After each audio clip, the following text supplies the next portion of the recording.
You've come to the right place. If you're a course creator looking to build more impact, income, and freedom, LMScast is the #1 podcast for course creators just like you.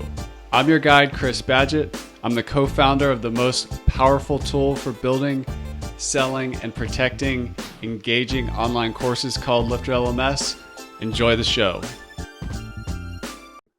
Hello and welcome back to another episode of LMScast. Today I'm joined by a special guest, Malcolm Peralty.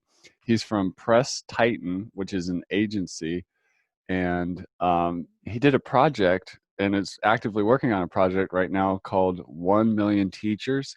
You can find that at 1millionteachers.com. That's starting with the number 1. Malcolm, welcome to the show. Thank you so much for having me. I'm really excited to get into it with another WordPress professional. Let's start at 1 Million Teachers. What is it? So 1 Million Teachers is the long-term idea from Hakeem Subair and Rizma, and they have been working on this idea that, UNESCO has been reporting huge shortages in the number of teachers that are needed in the continent of Africa and really kind of all the second and third world countries. As many as like 17 million more primary and secondary teachers in Africa by 2030, and like 69 million additional teachers worldwide by 2030. And, originally when he was going to start this project of teaching, he thought he was going to go direct to students, because that's really kind of a common theme that you'll see in a lot of, startup companies. Let's go to the students, let's teach the students, let's give them more tools. And what he realized was, all these schools that were being built and all these students that were looking to learn were lacking kind of the teachers, the leaders in education in these countries. And so he had to pivot, right? He said, well, I'm not going to, basically give more resources to students, because that's really being taken care of by like a whole wide gamut of different startups and companies out there. And he pivoted to teachers and has really been focusing on that and building up, a e-learning platform to kind of help teachers or people who want to become a teacher get their feet wet and grow that in terms of the way that it's viewed in Africa. Typically in a lot of African countries, being a teacher is actually kind of viewed very poorly. It's not a, higher or mid-tier career. It's really kind of like, if you have nothing else to do, you might as well teach the local kids. And so he's helping transition that as well to make it kind of, more of a well thought out career. What is the reason for the shortage and projected future shortages? Is it that that teaching job is low status, or like what else is going on to contribute to the shortage factor?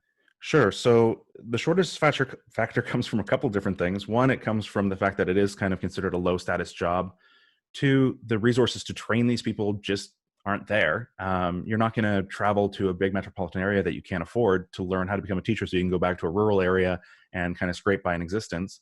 And three, Africa is going to see the largest population boom of anywhere in the world over the next 10 to 20 years, because just as every country has, as they become more modern, more advanced, better healthcare systems, they're able to have better survivability rates and the birth rate starts to drop. But there's this little period of time where, these families are having 5 or 6 kids and all of them survive in adulthood. So the population is going to go kaboom, just like it has in India and other places.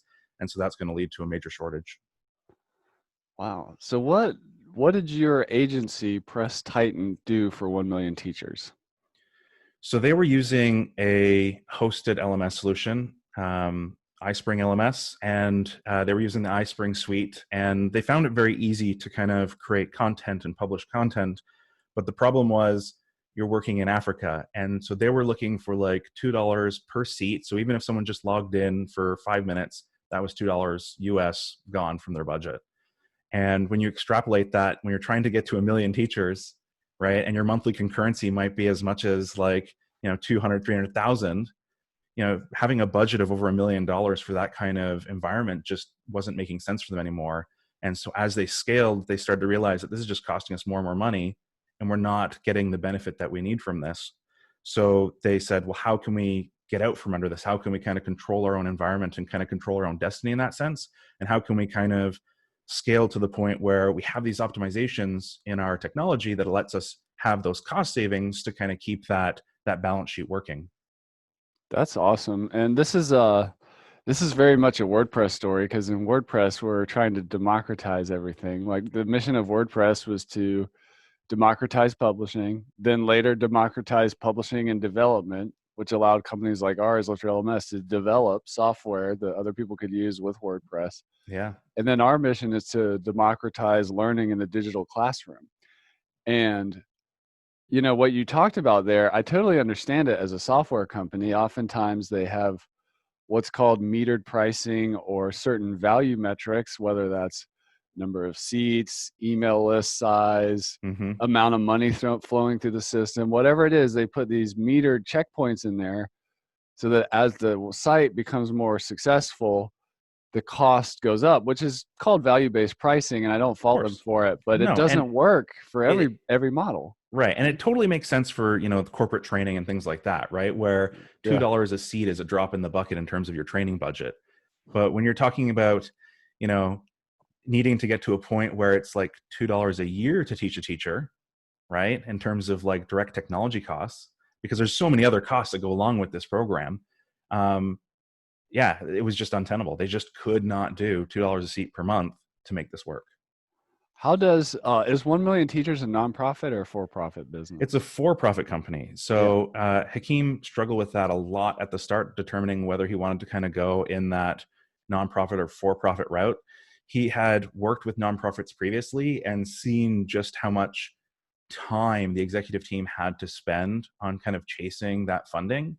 Yeah. And he really wanted to create a situation where there was a direct connection between um, the funds and the people learning. So a lot of the funding right now comes directly from kind of local governments or local school organizations, things like that, who are wanting to kind of elevate their teachers' education or to expand the number of teachers in their country.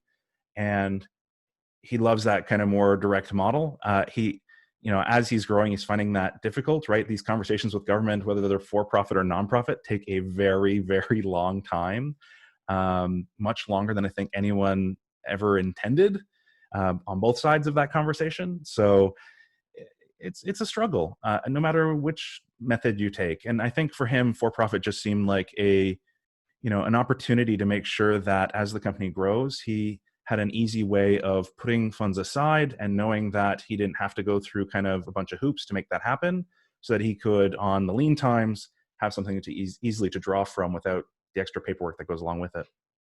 That makes a lot of sense. Now, how did you connect with the 1 Million Teachers Project? So I had just moved to Kingston, Ontario in Canada and found a job with a like startup accelerator style thing called Innovate Kingston. They were trying to, there's a real chicken and egg problem in Kingston. We have a huge brain drain here. We're kind of sitting between two major metropolitan areas. And so everyone graduating from the college university environment that we have here, it's a very college university town. They all leave. As soon as they're done, they go to one of the big cities, they make their big bucks, they never come back until they're ready to retire. And so that was a huge problem in Kingston that they really wanted to address. And so they came up with this idea that we're going to do this breakout project. So the initial idea was that they were going to hold it at a shut down prison. That wasn't allowed. So we Yeah. held it at a heritage site here in Kingston, an old fort, Fort Henry. And we basically locked them in rooms for 48 hours and live streamed them going kind of from idea to execution on their startup ideas. And we had about 8 different like startup companies come and volunteer for this. And I was responsible for the technology side, so making sure the streaming was working, making sure the internet was working, making sure the website was working. Tell you, getting all that technology working in a completely brick old fort was not easy or fun. Wireless internet does not go very far through foot thick bricks. It just doesn't, especially when they're reinforced with a bunch of metal. So it was a challenge. And I got talking to Hakeem, and he has just charismatic vibe to the guy, right? He really truly believes that what he is doing is like a righteous cause, but he doesn't come off as like very preachy about it. He's just very hopeful. And so you can't help but like the guy. And I spent more and more time talking to him. I started helping volunteer on kind of some of their marketing website stuff, lending my expertise in WordPress where I could. And helping like my sister-in-law is a teacher, so she would kind of look over and make sure that some of the initial early content made sense from a pedagogy, like a modern teaching style. that it made sense with kind of the North American standard. Because I mean, you can throw any content at people to learn, but they wanted to make sure it was like, top tier content that they were learning from. And so I just kind of got integrated with him more and more over time. And eventually, when they realized that they reached the point that, iSpring just wasn't going to work for them, he contacted me and said, look, like if you were to build, a hosted LMS solution for us, what would that cost? And I said, well, it's not a per seat cost issue. Like in terms of technology, I don't care how many people you have on the platform. What I care is how many concurrent people you have on the platform. And so that's what we really kind of built it around. And the pricing just scales so much better for them. That's awesome. Can you explain for somebody who's not aware of the startup ecosystem or whatever, what an accelerator is, just like at base level? Why do these things exist? Yeah, so I mean, the big advantage of doing an accelerator, and actually 1 Million Teachers is going to go through another one very shortly. I'm going to visit South Africa with them, hopefully, if everything goes well with COVID not going nuts. I'm going to go to South Africa and Cape Town, and they're doing Ingenie, which is a startup accelerator specifically for technology education companies in Africa. And the focus is really, connections, funding, exposure, right? Yeah. And that's really the focus of almost any accelerator, kind of making sure that the founders have some business acumen, have the understanding of how to run this thing. Are they actually going to be able to leverage this idea and turn it into a real business? Sometimes you get the opportunity of investment. So whether it's VC, angel, or whatnot, but the big thing is kind of that opportunity for, exposure, really. They want this opportunity. And Ginny's lining up meetings. When we were here in Kingston, we had, the media come and interview Hakeem, and we had, local businesses come and talk to him and see how they could help out. And really just those connections probably saved him at least a year of work. And hopefully this Ginny one will save him like another year of work, right? If he had to put his own boots on the ground and find these connections, it would take a lot longer. So it really just helps like founder type people accelerate in lots of different ways, whether that's connecting to other founders, ideas, moving from idea to implementation, getting financing potentially, or workshopping. It's awesome. It's a cool concept. I'm a big mastermind person, but accelerators are kind of similar. Like it's an intense short period of time designed to not just have a linear result, but really get more progress. Yeah, build that hockey stick, right? Exactly. And speaking of the hockey stick, that's what I wanted to ask you next. A lot of startup and website stuff is all about the money, like helping a business grow, accelerate, get more leads, get more sales, get more clients, get more customers. But there's this other side to entrepreneurship, which is all about impact. And a founder, you mentioned Hakeem, is that his name? That's correct. Yep. Hakeem is like a visionary type person and has a big vision and wants to create this big impact in the world and work on these big problems. What's it like, since you've been in business for a while yourself and working with clients and whatnot, how is working with somebody who is a vision or an impact first, income second versus the other way around? What's it like? For me? Frustrating. Yeah. Immensely frustrating. Okay. It's so funny, right? When my wife and I talk about, Elon Musk, for example, like I idolize what he's able to do and the type of guy that he is, but I would never want to work for the guy. And why do you say that? Because he's the kind of guy who sleeps on his warehouse floor as he's trying to get cars built, right? He's not the kind of guy who's living in his mansion, drinking daiquiris, watching TV on his big screen. He's there, getting his hands dirty.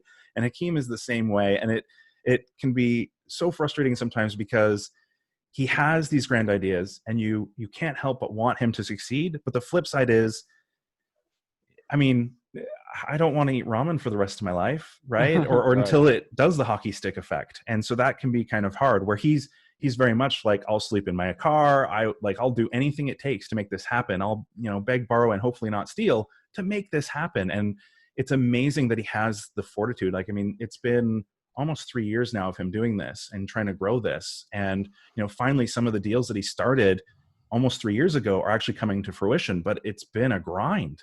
And just watching, the endless optimism, the endless hope in his eyes, and trying to find every dollar he can to make this happen, it's both scary and inspiring as someone watching somewhat from outside, but still connected to it. I love his passion. I love his drive. I hope to feel that way about something someday, but not so much that it consumes me, I guess would be the way that I put it. But I love it. I'm so glad that he's the one doing it. And I'm so happy to see that some of these things that he put in place so long ago are actually starting to pay dividends.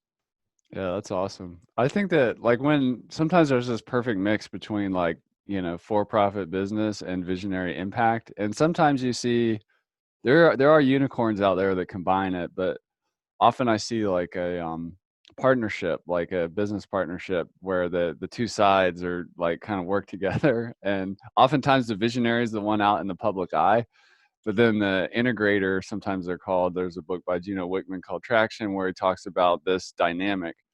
But it can be quite powerful if the forces are combined to bring in, like business realism and operations with visionary sleep on the floor Yeah. passion. And he's got like, I mean, he comes from a banking background, so he has a very strong sense of the monetary side of this whole situation. And so it is always there.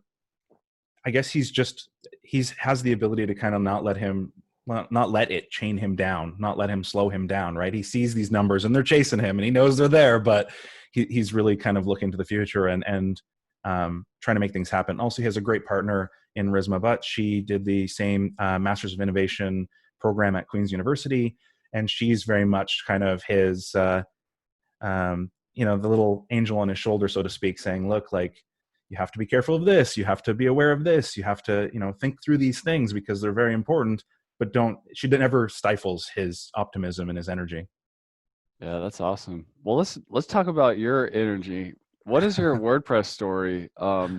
Like you've obviously grown to a point where you have an agency and you're doing like big projects. Mm-hmm. And like where's your WordPress origin story at? So, I mean, it starts back like 17 years ago. So Wow. I'm, one of the old guard, so to speak. I don't think there's very many people in Canada that started actively using WordPress for business purposes before I did.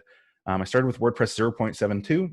Wow. At the time, I was a couple of years out of college. I was trying to write What my own. year are we at here? Oh, I don't want to say. Uh,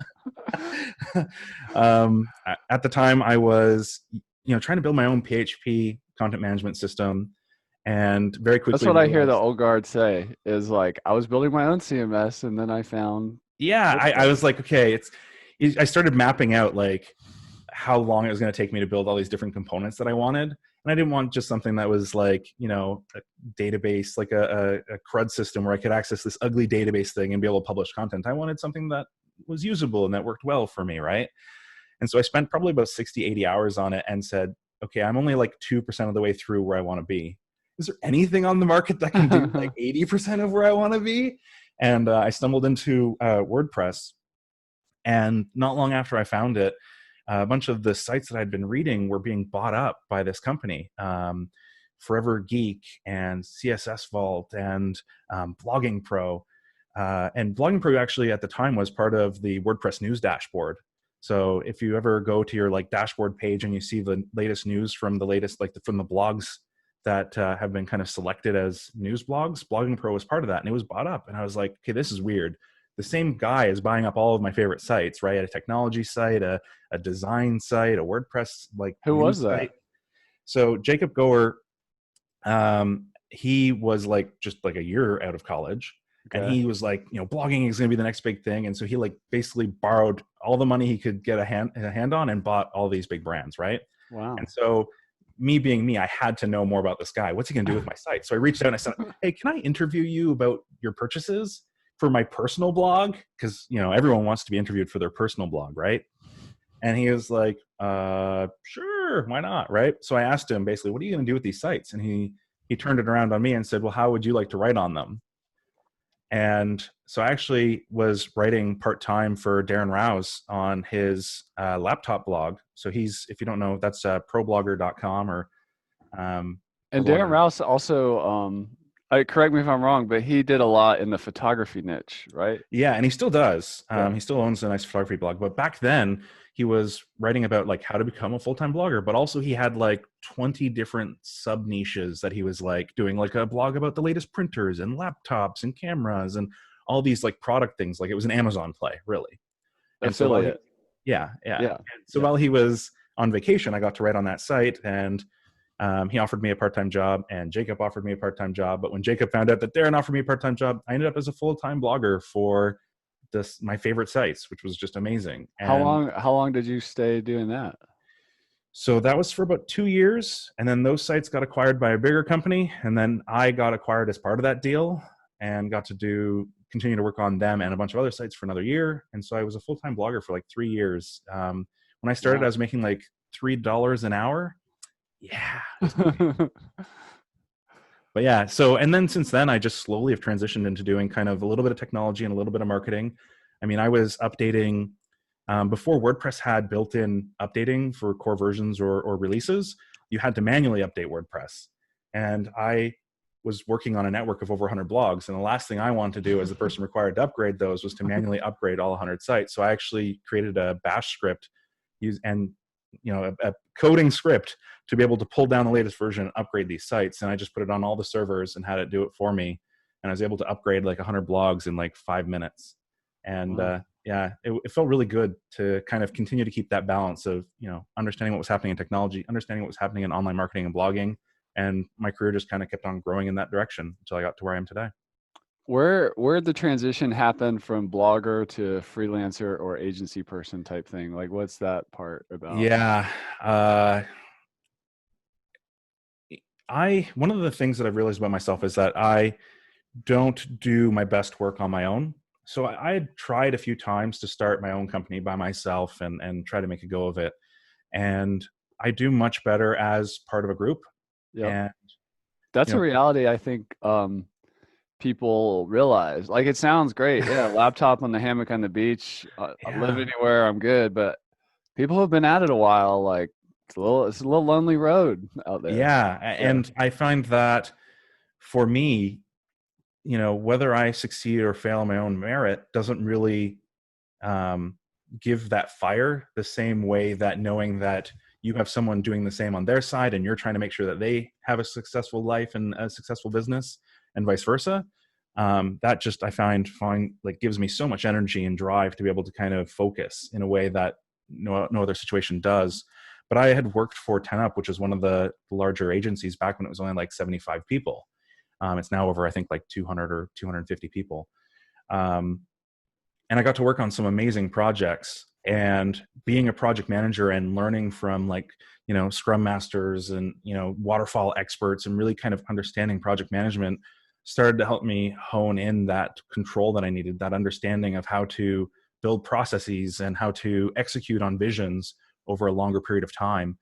Because I don't want to say ADD because that's not a true representation, but I have a hard time sticking to a project for a long period of time, and being able to better break down those projects and understand that about myself has been able to allow me to successfully transition into this role.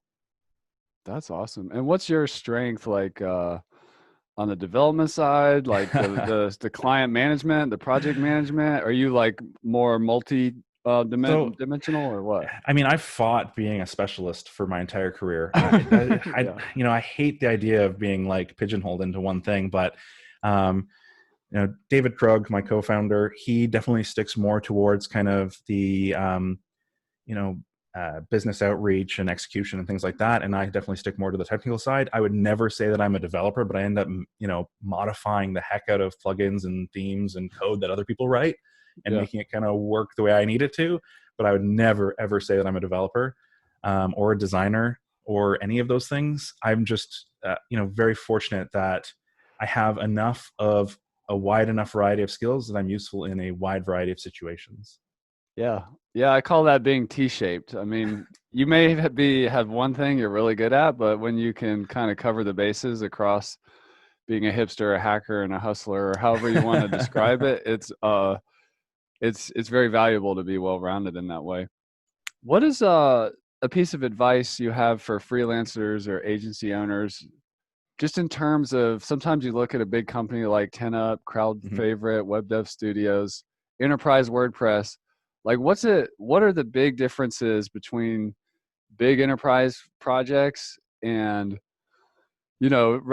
more regular small business mid-market projects, bearing in mind small businesses can have up to 100 employees. It can be quite large companies, but like Right. in it, like doing something for an enterprise is like a whole other category. Like what's the reality of the two worlds?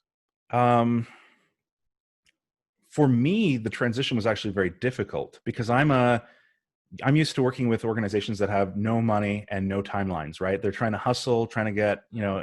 blood from a stone as much as they can, right? Yeah. And so when I was working for 10up, I'm dealing with, multi-million dollar budgets and timescales in the year, 2 year kind of range. Wow. And so Yeah. that was a completely different experience. Also, the scale of the team becomes very different. So, right now for Press Titan, we have, myself, Krug, and another full timer. And then we have a couple of part-timers and a couple of freelancers and other companies that we kind of leverage and use to kind of give us lift in the areas that we need when the client requests it. But with 10up, they have everyone, right? I was working on teams of 12 to 15, 12 to 15 people spread across the world. I had, one team that I was working on, I had a resource in California, in Florida, in Germany, in South Africa, and in India. And I had to, do stand-ups and reporting and all these things, right? And I think the biggest change is, um, you know, where I was used to no budget, I still kind of had to deal with that aspect of no budget because time is such an important metric, right? Value for time, um, no matter what size company you work with. So even these big enterprise companies where people talk about, oh, they waste whatever on like golden toilet seats and stuff like that. No. I can tell you right now, some of the big companies that I work with are some of the tightest penny pinchers you'll ever meet in terms of time to value. But I think the biggest adjustment was really the time scale, right? Understanding that the complexity of the things that you're doing are going to require a lot longer time. And while it's easy to kind of set up a project like on Jira or Basecamp or one of these tools, managing it for an extended period of time and not letting it become this horrible spaghetti trash can, Yeah. a dumpster fire of a project, it can be exhausting. And people don't realize how much time it takes to kind of keep that together in a cohesive way for a group, of 12 people. Yeah, project management is a real deal skill. And I know what you mean. As the scale and the timeline gets bigger, the even more important one little mistake or scope creep thing can really get out of hand quickly. Yeah, I mean, 2% of a change in a month doesn't seem like very much time, but 2% change over the course of 2 years is a huge amount of time, right? So, Yeah, that's a great point. Um, well, what's next for 1 million teachers? What's coming next? yeah. So, like I said, they're going to do the Startup Accelerator in South Africa. They've also been invited to some other events in Africa.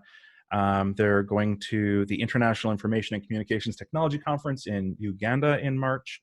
They're really trying to kind of, both in Africa and the rest of the world, find the right corporate sponsorships to kind of make this go to that next level. The name kind of gives you an idea of what their initial goal is. They want to train 1 million teachers in second and third world countries, right? Right now, they have a little over like 3,500 people on the platform, which in the scale of an LMS system, it's not too bad. And I've seen Yeah. like a lot of people talk about LMS systems in the 1 to 5,000 people range. Um, so the fact that they have 3,500 is great, but that's a long way away from their 1 million goal. And they've already started planning beyond that, right? 1 million teachers plus, right? They're talking about like, how can they get to 2 or 3 or 4 million teachers? And with every teacher kind of affecting the lives of, upwards of around 300 students, that could be, that's a huge impact that they could have there.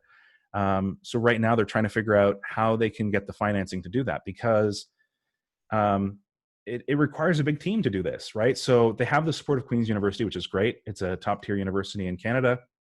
They're helping make sure that the content stays at a very high standard. They're even talking about Queen's University giving certificates for teaching with the Queen's University stamp and embossment and stuff on them. So the partnership with a university in Canada is a great thing for them, but they'd love to expand that into other colleges and universities around the world so that these teachers can really kind of get the education that they need to really make their mark on this country. And yeah, I mean, they're trying to figure out how in terms of the technology side, they're trying to figure out how they can kind of do this in a cost-effective way in a world where, I mean, they're not going to have DSL or cable internet to their home or fiber to their home, right? They have cellular internet connections. And even then, sometimes only when they go 4 hours to a local village or city to actually get that connection and connect with their friends and family. So 1 Million Teachers is trying to figure out how they're going to have a offline smartphone education app using kind of WordPress, LifterLMS, and kind of the XAPI content that's in oh my god, what is it called? Learning Locker. Thank you. Yeah, the LRS system, which is holding all the XAPI data of like how these people are doing. So that's going to be a big technical hurdle, and also, the servers that we're using are all actually in like Germany right now, because the server infrastructure in Africa is just horrid, right? If we put a server in Nigeria, it might have, a nice tier 2 connection in Nigeria, but the costs are higher than Germany. The latency is, for some reason, from South Africa to Nigeria is higher than that. So like finding all these technical inroads has been very difficult. I mean, I think we're all hoping that something like Starlink with, the worldwide internet, will be, a great opportunity, but will it be beneficial to such low income areas like Africa? It's yet to be seen, right? So a lot of the offline educational aspect is probably going to be the biggest pivot point and the biggest change in terms of technology that needs to happen for 1 million teachers. And they need the money to get there. That's a real innovation area. I call it portable content. Mm-hmm. Like really solving the portable content situation in a learning context, which is a little more, can be more complex than a music track or an audiobook. There's in podcasts, like these are portable content types. But in the learning space, we have like progress tracking and other kind of two-way sync demands that, there's just a lot of room for innovation in that department. So it's cool. Yeah, of course. And the big issue is like even some of the big players in the space don't have it correct, right? Like Duolingo is a great example. They can't do proper offline content yet. And they're one of the biggest language educational tools that exist right now on smartphones. So it's a difficult challenge, and it's going to require some funding to really make it happen. Yeah, I know. We'll put a link in the show notes below this episode, but I did an interview with Cheryl Gillahan from Cause Labs, and they were doing a workforce empowerment thing in Africa. And one of the ways they were working on this issue was a lot of their content, training content, was text-based intentionally, even though video is so popular now and everything, but just to make it on a weak cellular connection, downloadable, and just low bandwidth requirements to get to the actual training. So it's an interesting challenge. It is an interesting challenge. So like, for example, the training content on 1 Million Teachers is using like XAPI tin can content. It used to use SCORM content, and it's basically like a slideshow for those that don't know. And it has audio as well that goes with it, because they felt like the two-tier approach of having both the visual and the audio would be more impactful and more powerful. Trying to compress the audio enough that it's small enough, but also still keep the quality high enough that it doesn't sound like someone's playing a record player from the 1920s has been an interesting challenge as well, right? Not being able to include video or animations to really kind of prove a point has been interesting. So we have to use multiple slides and multiple images to kind of convey the same message. So working around those bandwidth constraints have definitely been a major challenge for them. And they're talking about how, long term, if they can really get some decent funding, how they could set up kind of learning centers in Africa specifically for this, right? How can they get, potential teachers to come to these places and have, maybe if there is an offline mode, a place to download their next group of content, or if there isn't, can they come there and if they don't have a device, borrow a device and start learning, right? So there is a whole non-digital aspect to this that has to still happen because of the technological constraints in Africa. I think that's really smart. I call that clicks and bricks. Sometimes a solution to a learning problem or training opportunity combines in-person classrooms, or like you're saying, a hub for people to go to get the big download and then take it out back to the more rural, less connected area. That's a visionary entrepreneur way of thinking to solve the problem. It's not just about, here's my product. It's like, how do I work within the constraints and solve this for 1 million teachers who have these challenges? Yeah. And working with them on it, I mean, your brain starts to explode with the different pathways and potentials that are available. Like I would love to just, do like, 100 or 1,000, per country of these little like, 3G base stations where 1 million teachers has the funding to pay for the data connection, right? And everyone just kind of connects to their local station and gets what they need. Or we started researching like high power wireless and what that looks like, right? How much high, like point to point high power wireless is there for the villages in Africa, and what does that look like, and what does it cost? Are there lower cost solutions that we can, direct internet to these locations? So never thought I'd be working with that kind of stuff, but it's certainly interesting. That's awesome. It just popped into my head, like some of these challenges exist even in the United States and Canada. Like I'm thinking about Alaska. I've spent a lot of time up there in rural villages, and they've got internet, they've got some things figured out, even with no roads coming in and stuff like that. So I Yeah, a mean, lot of the technology exists. It's yeah, just, it's really a cost issue, right? So yeah, like, places in Africa can probably afford 20 grand for a long distance wireless tower. A village in Africa would only be able to afford 10% of that, if yeah. that, right? And so then it's like, how much corporate sponsorship would 1 million teachers need to do it themselves versus how much they could actually get from the different communities and countries that exist there?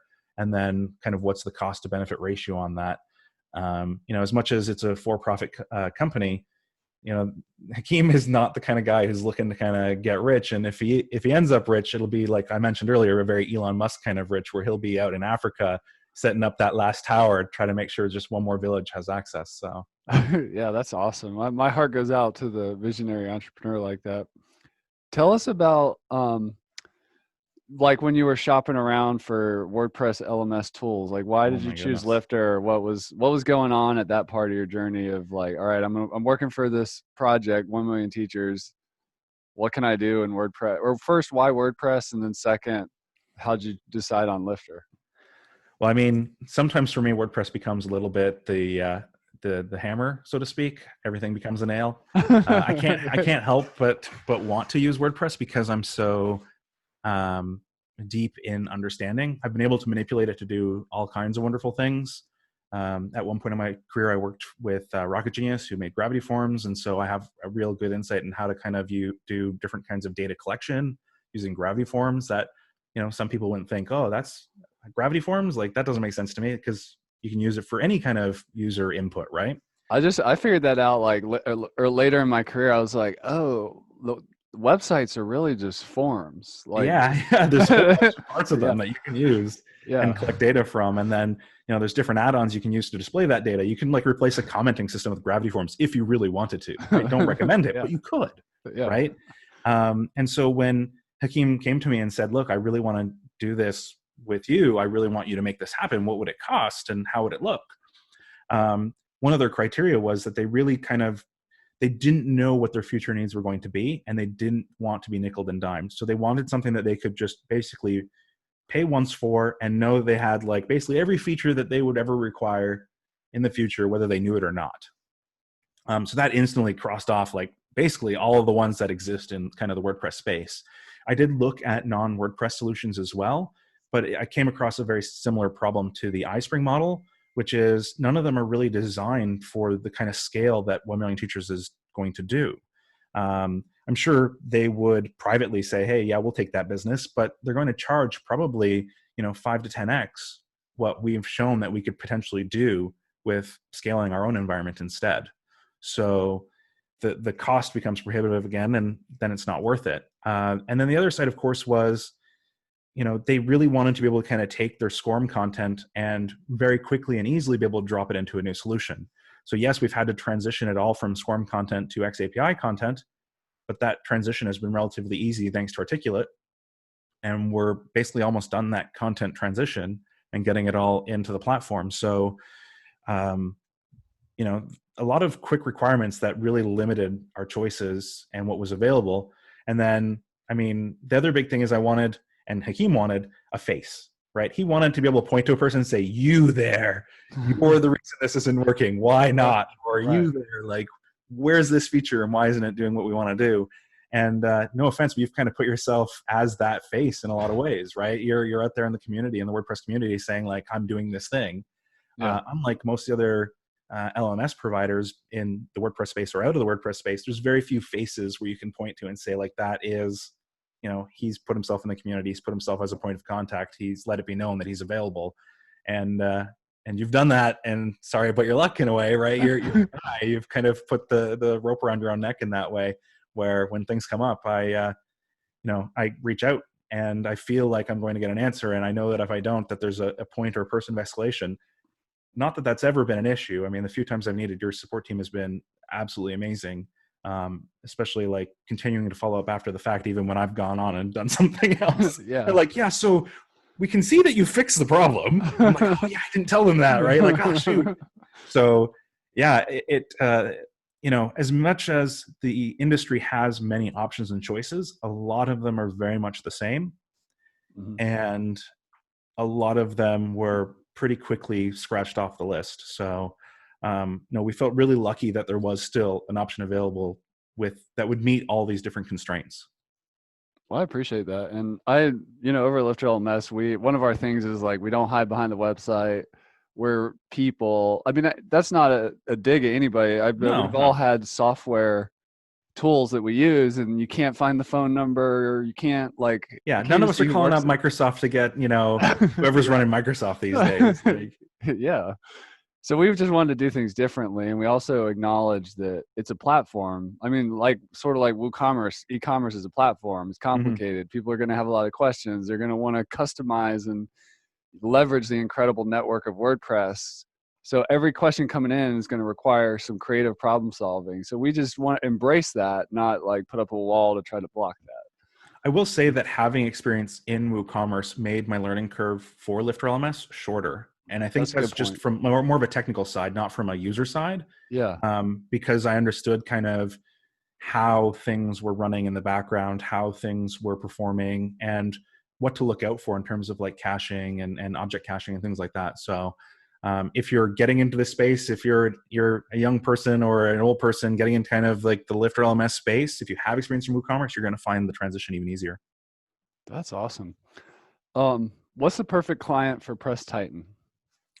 I would say the perfect client for Press Titan is one that just really does not want to deal with technology. They don't even want to see a dashboard or know what a database is or care about what DNS is or any of those things, right? If the idea of, the most you want to do is log into WordPress and update some content, that's the kind of client we want. We are trying to help businesses that really just want to focus on their business. They don't want to focus on technology. I don't do the mechanical stuff on my car. I bring it to a mechanic because I shouldn't have to know all the ins and outs of a car. That's why mechanics have studied to become mechanics. And so the clients that we work best with are the clients that realize we've spent these decades learning technology so that you really don't have to focus on growing your business. Trust us to take care of that. And those relationships have been working really well. A lot of our clients have been through referral because of that. And I really enjoy that. And the second part of that is, ideally, we're looking for people that are trying to grow their business through technology, through technical SEO, through SEO in general, through content, through marketing, and that are kind of planning in their mind for a 5-year time horizon to kind of almost graduate from Press Titan, right? We want to get 1 million teachers to the point where they can hire their own IT team and internally. They don't really need us anymore, and they've graduated from us, and that to us is a success. Man, I love the clarity of that vision and the power of having a technology partner. I think you said 17 years in WordPress, a long time. When you leverage a technology partner like that who's been around the block, and you have this big mission and vision, and you're trying to make this big impact in the world, it's about the team. It's about the team more than you just getting the tools and learning it all yourself. Yeah. Awesome. Malcolm Peralty, he's at presstitan.com. The project we were talking about is called 1 Million Teachers. That's the number 1millionteachers.com. Anywhere else the good people of the internet can connect with you, Malcolm? The other best way would be on Twitter, which is @findpurpose, which, I mean, come on. It's a good tweet handle, right? And feel free to email me anytime, malcolm@presstitan.com. I don't hide either. I'm out there. Thanks. Well, awesome, Malcolm. Thank you so much for coming on the show and sharing your story with us. Thank you so much for having me. I really appreciate it. And that's a wrap for this episode of LMScast. I'm your guide, Chris Badgett. I hope you enjoyed the show. This show was brought to you by LifterLMS, the #1 tool for creating, selling, and protecting engaging online courses to help you get more revenue, freedom, and impact in your life. Head on over to LifterLMS.com and get the best gear for your course creator journey. Let's build the most engaging, results-getting courses on the internet.